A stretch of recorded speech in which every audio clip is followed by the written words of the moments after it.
गुरुदेव। राधे राधे। आपके चरणों में कोटि कोटि प्रणाम। कृपया एक मार्गदर्शन करें महाराज जी।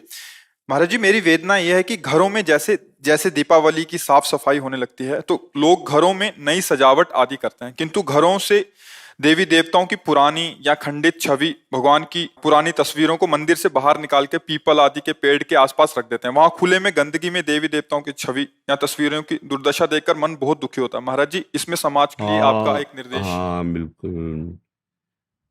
जो भगवत विग्रह चाहे किसी देवी के हों देवता के हों, ये हमारे पूज्य हैं और हमारे पूज्य रहे हैं। खंडित हो जाने पर भी वो हैं तो हमारे ही प्रभु के ना। तो अगर हम उनको विसर्जन करते हैं तो जैसे गंगा जी हैं, यमुना जी हैं, या कभी तीर्थराज प्रयाग या कहीं जो भगवत स्वरूप धाम के समीप जो तीर्थ आदि हैं उनमें कोई न कोई पावन नदी रहती है। जैसे अयोध्या जी तो सरयू जी विराजमान। तब तक आप उनको घर में सम्मान पूर्वक रखिए जब तक आपकी तीर्थ यात्रा न हो। आप जिस तीर्थ में जहाँ पावन नदी है वहाँ उनको सम्मान से प्रवाहित कीजिए। जैसे आप साधारण बात समझो, हमारा कोई प्रियजन शरीर उसका अंग भंग होके पूरा हो जाता है तो हम अंत्येष्टि क्रिया जैसे करते हैं ना, तो हम फिर ऐसे थोड़ी चौराहे पे छोड़ देते हैं, पीपल के नीचे छोड़ देते हैं।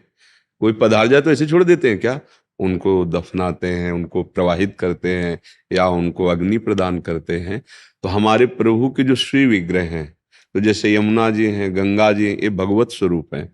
तो हम पुष्पमाला में ऐसे उनको आवेष्टित किया, नाव में बैठे और बीच में जाकर भगवत भाव से ऐसे उनको भी, ये हमारी पद्धति है। ऐसे जैसे मान लो लक्ष्मी जी, गणेश जी, देवी देवताओं की जो छवियां हैं वो खंडित हुई ऐसे और गंदगी पड़ रही तो फिर आपके सुकृत नष्ट होंगे।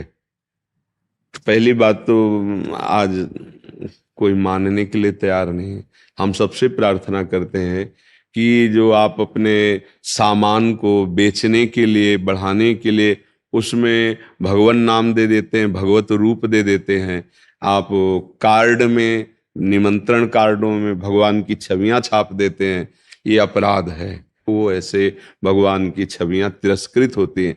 तो वही भगवान तो है जिनको हम सिंहासन में विराजमान किए, वही भगवान की छवियां आप अपने नाम के साथ पोस्टर में छवियां छपा दी। पोस्टर लगा, प्रोग्राम खत्म हुआ, फाड़ फाड़ के लोग फेंक दिए, नालियों में पड़े।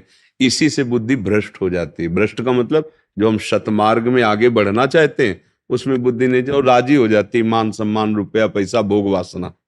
तो हमें तो यही लगता है कि सब ये प्रार्थना स्वीकार करें कि छवियों का पहले आदर करना सीखो।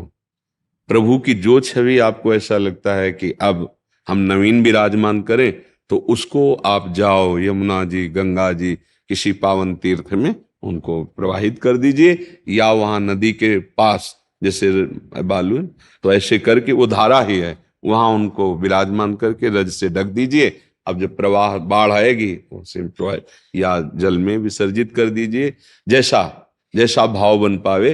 पवित्र कोई सरोवर है उसके आसपास उनको ऐसे, मतलब अब वो अब प्रगट में कोई जीव तिरस्कार करे, अब जैसे पशु कुत्ता उसको तो ज्ञान है नहीं ना, आप पीपल के समीप रख दिए हो तो वहां लघु शंका भी कर सकता है। और जब खंडित मूर्ति है तो आदर बुद्धि से कोई देखता नहीं है, तो ये सब ठीक नहीं है। बहुत सुंदर बात है, एक लोक समाज की व्यवस्था की पवित्रता के लिए, भाव शुद्धि के लिए बहुत सुंदर बात है।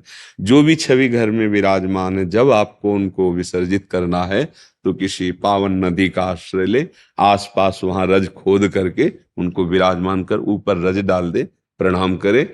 या जैसे श्री विग्रह है तो फूल माला से आवेष्टित करके हृदय से लगा के प्रणाम करके ऐसे बीच धारा में ऐसे करें। ये बिल्कुल ठीक नहीं है कि घर के बाहर रख दिया, चौराहे पे रख दिया, पीपल के नीचे, ये तो बिल्कुल ठीक नहीं है।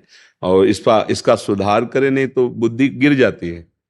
अब बुद्धि अपवित्र हो जाती है। बुद्धि को अपवित्र होने में देर नहीं लगे। और अच्छा, ड्राइवर नशे में हो जाए ना तो पूरी गाड़ी चौपट हो जाती है। जिंदगी बहुत अमूल्य है और हमारी बुद्धि खराब होती चली जा रही है। बिल्कुल फ्री में प्राण दे रहे हैं लोग, फ्री में गाड़ियों को ऐसे चला रहे हैं, बिगड़ा बिलन मर गए।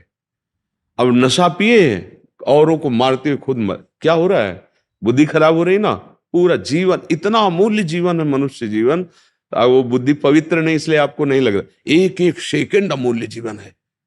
राधा राधा राधा राधा, सार्थक कर लो जीवन। बुद्धि पवित्र रहेगी तो संसार का व्यवहार, परमार्थ का परम लक्ष्य, ये सब बन जाएगा। बुद्धि खराब हो रही है, जरा सा बात बिगड़ी, गुस्सा आ गई, जरा सा लोभ, दूसरे की हिंसा कर दी, जरा सा लोभ, जरा जरा सी बात में एक दूसरे के प्राण लेने पर उतारू हो जाए, ये बुद्धि है। कोई बात नहीं, अगर तुम्हारा थोड़ा कोई अहित कर रहा है, भगवान देखेगा, अपना जीवन बचाओ, उसका बचाओ। अभी लाभ हानि में बदल गया है, आगे हानि भी लाभ रूप हो जाएगी। जीवन बहुत अमूल्य है, उसको छोटी मोटी बातों में पर वो बुद्धि खराब हो जाती है ना।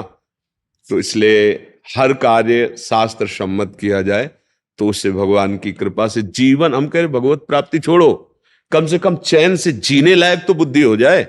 आज हमारी बुद्धि चैन से जीने लायक नहीं है, ऐसे गंदे आचरण करा देती है, हृदय जलता रहता है। अगर कोई ना जाना तो हृदय जलता रहता है, अशांत हो जाता है। अगर कोई सरकारी कानून के विपरीत आचरण खुला हो गया तो दंड मिलता है, जेल मिलती है। कोई नहीं जाना तो हृदय संतप्त होता रहता है और बाद में उसको दुर्गति होती है। बुद्धि ठीक होना चाहिए, बुद्धि ठीक कर सकता है भगवान का नाम। जैसे पहले गायत्री मंत्र जो जपते थे, सुबह उठ के अर्घ दान किया, बड़े बुजुर्गों को प्रणाम किया, थोड़ी देर गीता भागवत रामायण का पाठ किया, बुद्धि शुद्ध रहती थी। खान पान, भले कुछ मंत्र नहीं आता तो जय भगवान की, भगवान को अर्पित करके। अब देखो क्या तरीका आ गया है, जूता पहने, ना स्नान किया है, ना पवित्रता का बोध, बस पशु की तरह पेट भरना है, इन किन प्रकार धन कमाना है और वासनाओं का खेल खेलना है, ये जीवन रह गया है।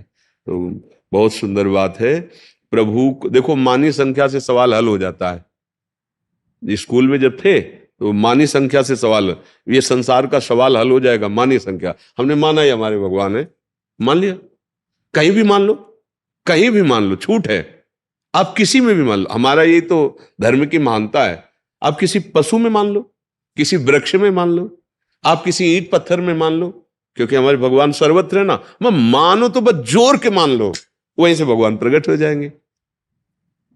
बड़े बड़े संतों के चरित्र आते हैं, कह दिया कि ये भगवान हैं, और भांग का सिलबट्टा था धन्ना जाट को, वो मान लिए, गुरुदेव ने कहा ये भगवान, उसी में भगवान से हम सुंदर के दर्शन हो गए।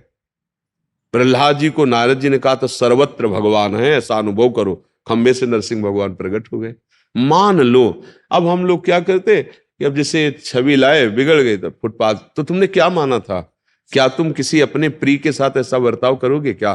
तो तुमने छवि माना, तो उनको प्रभु नहीं माने। अगर प्रभु माने होते तो ऐसे कैसे कर सकते हो? अपने पूज्य जनों का हम कैसे संस्कार करते हैं? तो मानो छवि है, अब वो तो हम दूसरे रूप में विराजमान करते हैं, उनको पवित्र स्थानों में। बुद्धि ठीक होनी चाहिए, नाम जप करो, और जो भी धर्म शास्त्र में वर्णन अक्षर अक्षर सत्य है, आपकी बुद्धि काम नहीं कर रही, इसलिए लगता है कि ये कैसे अक्षर अक्षर सत्य है, ये अनुभव की बात कह रहे हैं। जो शास्त्रों में लिखा है उसके विपरीत जरा भी, तो फिर वो गिरता चला जाता है। अब गिरा हुआ पुरुष जानता नहीं कि कहां गिर रहे हैं, जो चल रहा उसको पता है कि यहां लड़खड़ा रहे हैं, यहां गिरना होता है।